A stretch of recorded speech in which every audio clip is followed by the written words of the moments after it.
Hey, what is up guys? John here at Tekmogo. Welcome to the channel.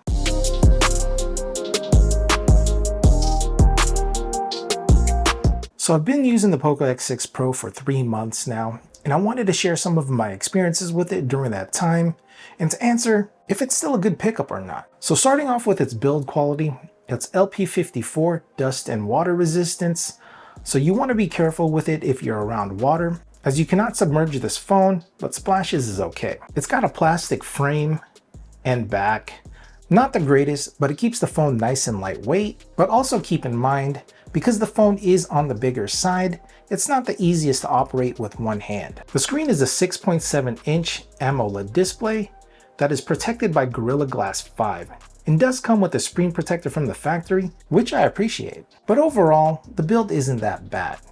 I know majority of it is made out of plastic, but because of that, again, it keeps everything nice and lightweight. Now, what I love about the phone is that it has an amazing chipset.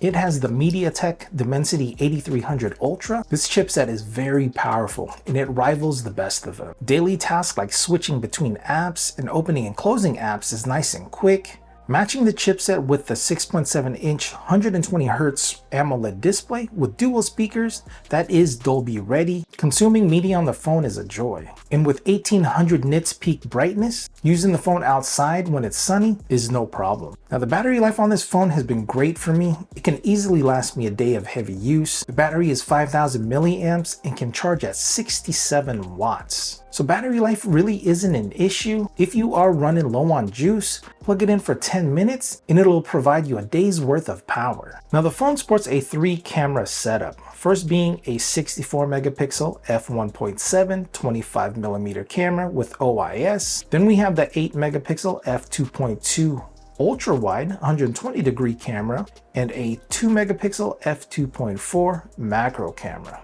Now there is also a front-facing selfie camera that is 16 megapixels, f2.4 for when you want to take selfies.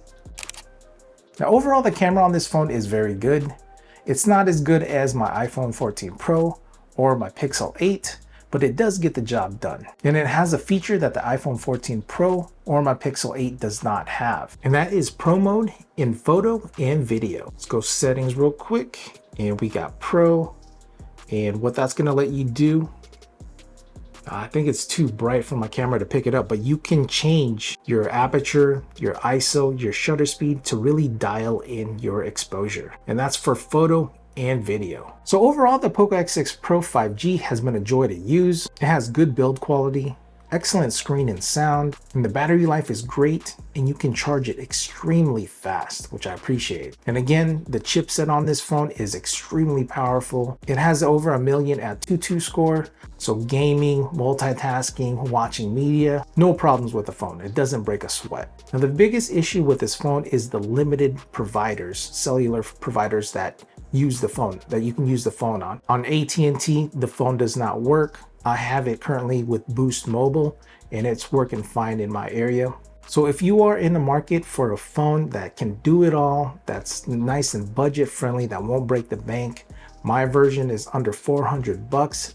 Definitely check this one out. You will not be disappointed. You get so much bang for your buck. So if you guys already have this phone, let me know what you guys think of it in the comments. So guys, that's going to be it for this video. Thank you so much for hanging out with me today. As always, I'm John at Tekmogo. I'll see you in the next one.